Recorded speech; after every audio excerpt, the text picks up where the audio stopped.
Okay, so what I'm doing now is I ran out of floss for the quilt I was working on, the pink and black quilt. So I started another little baby quilt. I had the material upstairs I bought. This is the back. You can see some of the stitching from the back side. Here's the front side. You can see I did the little fox in the, turn it up right in there. I'm working on going across, stitching in a ditch right there. And I did this little guy and the little rabbit. I'm doing the trees, if you can see the trees. I did the squirrel and the fox in that one. So that is what I'm doing right now. Okay, so some of you ask what kind of batting I use. This is a natural batting, so it's all cotton, so it's not as thick as the 2080 that I normally use. I usually use extra loft polyester. It's like 80% cotton, 20% polyester, but it's called extra loft. So it makes it a little bit more puffy, but I didn't have any.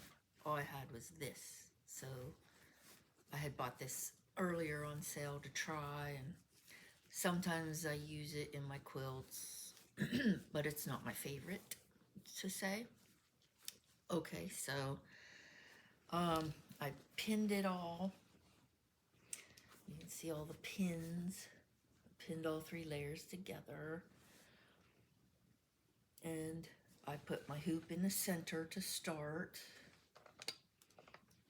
I already did one section and I moved it already.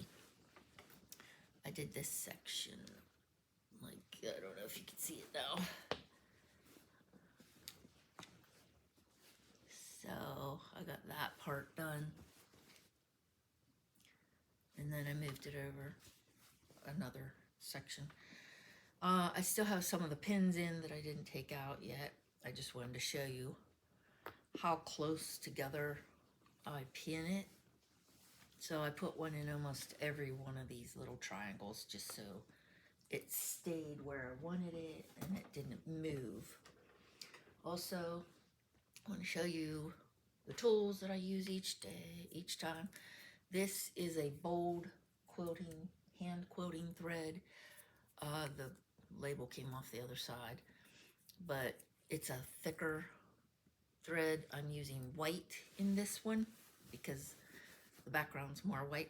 I could have used like this color of a green to blend it in, but I didn't have that color, so I just decided to use white.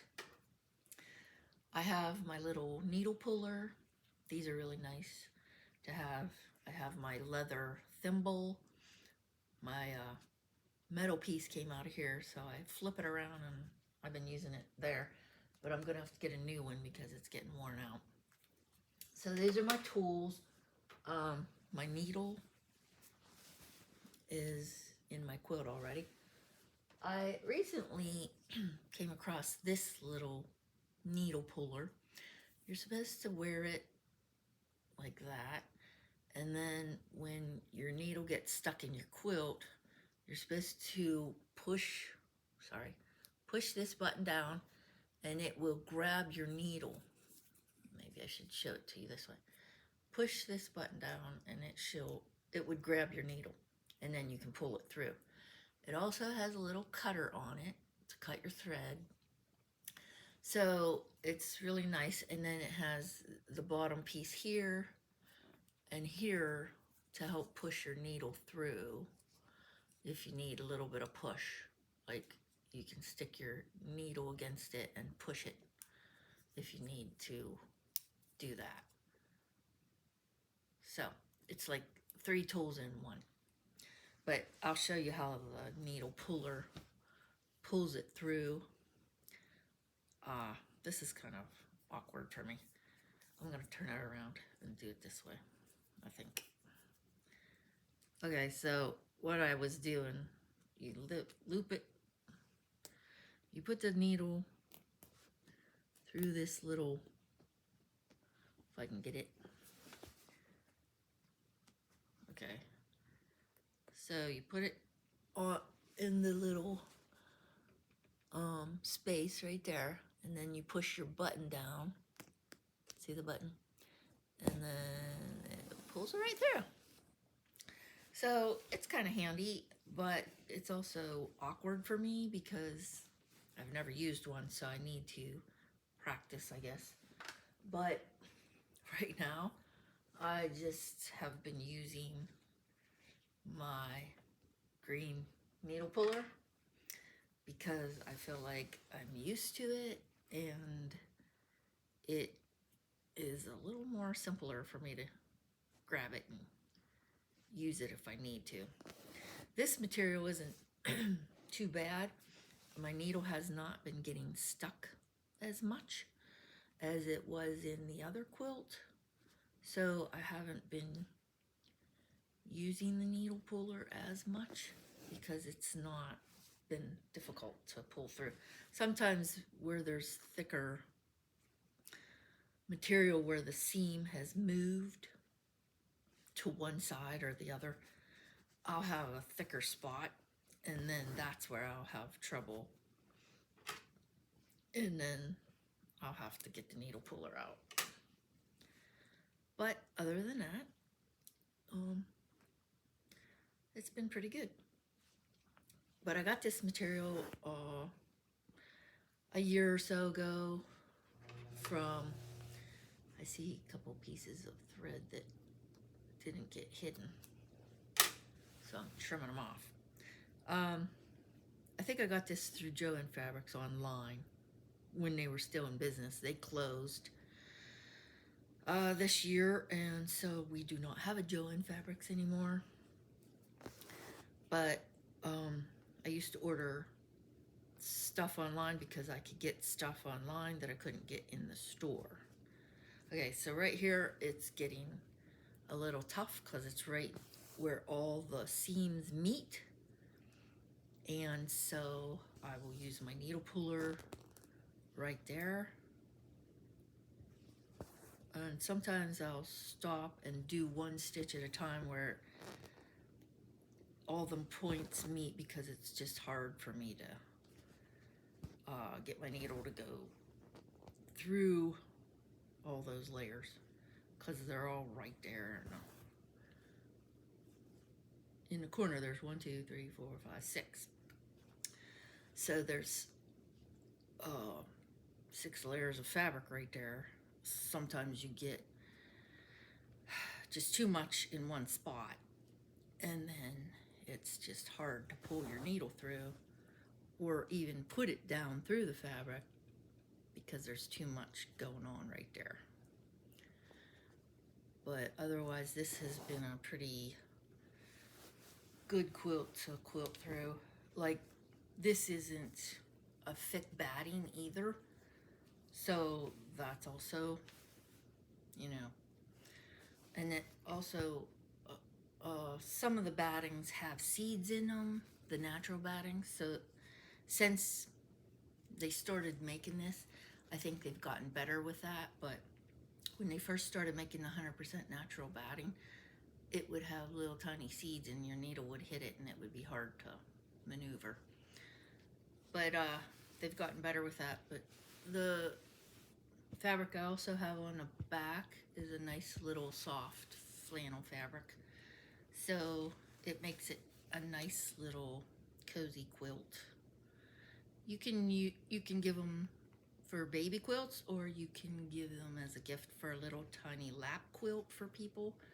You know, I've had a few older ones asking me for little lap quilts while they sit and watch TV. They just throw it on their lap because their lap gets cold, and their legs, you know.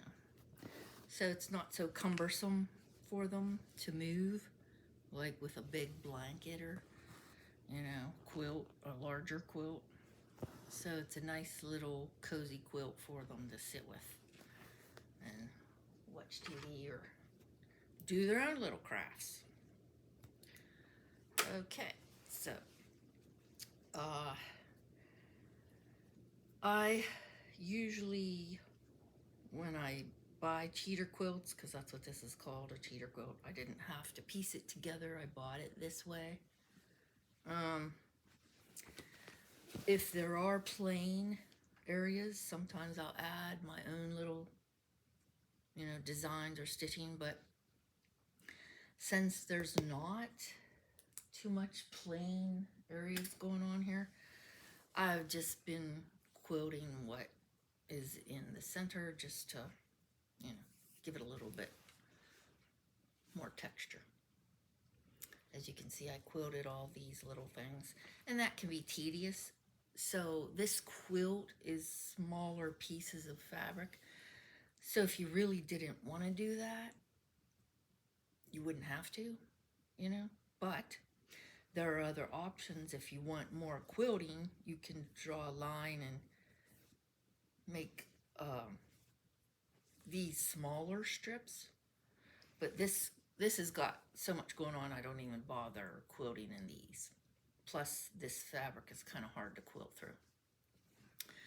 But these ones, you can draw lines if you want, if you don't want to go around each of the little, printed animals or trees.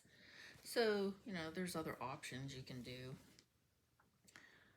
But if you don't want to do anything, then you don't have to do anything, because the triangles are so small. It's fine if you just stitch in a ditch and, just go around in all the ditches, and it still looks nice. So it's all in what you like. I've said before, make your quilt your own, do it the way you like it. So that being said, I am going to end my video, and I will see you all next time. All right, you guys keep quilting and have fun doing it. I will see you next time. Bye.